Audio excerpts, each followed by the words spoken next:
रहीम। मैं major general retired Asif Ali Khan, professor of cardiac surgery बोल रहा हूँ। आज मैं आपको बताऊंगा कि एंजियोग्राफी क्या होती है। इससे पहले मैंने आपको बताया कि आर्ज़ा कल्ब के लिए हम ईसीजी करते हैं, ईटीटी करते हैं, थैलियम स्कैन करते हैं।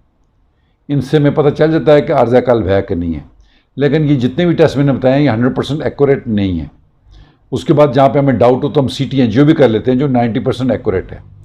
लेकिन कॉर्निया एंजियोग्राफी वो वाइड टेस्ट है जो 100% एक्यूरेट है, जो आपको ये बताता है कि आपको आर्ज़ा कल्ब है कि नहीं है, आपकी दिल की रगें तंग हैं कि नहीं है। इसको करने के लिए हम एंजियोग्राफी कैथ लैब में करते हैं, कोई बेहोशी नहीं, लोकल एक टीका लगा के।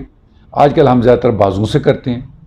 एंजियोग्राफी जब हमने की तो मरीज़ 3-4 घंटे बाद घर को चला जाता है, उसको हम खाना पीना भी अलाउ कर देते हैं। तो बाजू जब हम करते हैं तो एक छोटे से पतले से कैथेटर को हम एडवांस करते हैं हार्ट की तरफ।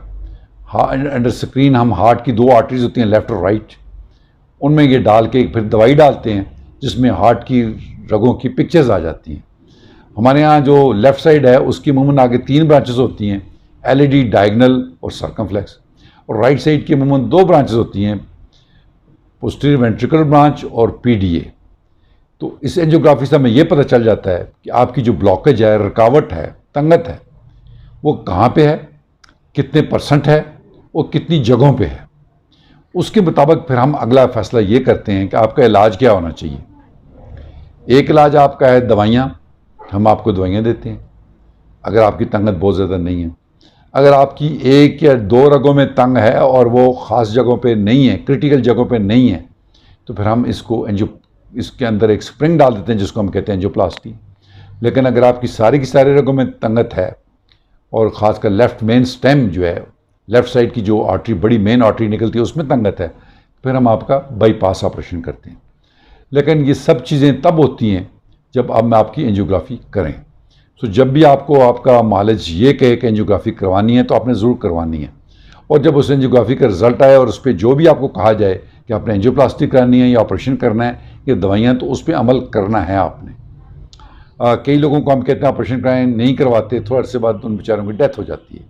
या हम उनको कहते हैं जो प्लास्टिक करवा लें, वो नहीं करवाते, तो फिर भी यही पेश आती है।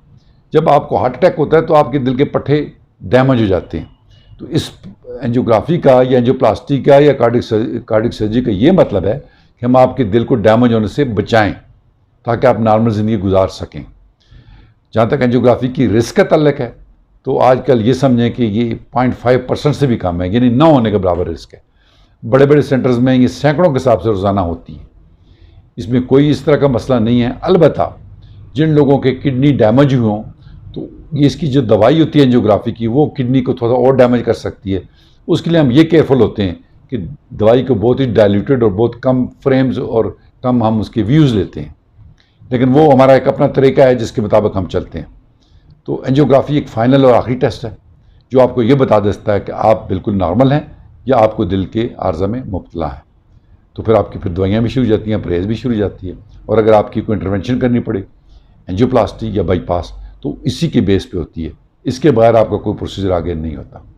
तो जब भी आपको एडवाइस किया जाए एंजियोग्राफी का, तो आप इसमें कभी ना करें। बहुत बहुत शुक्रिया।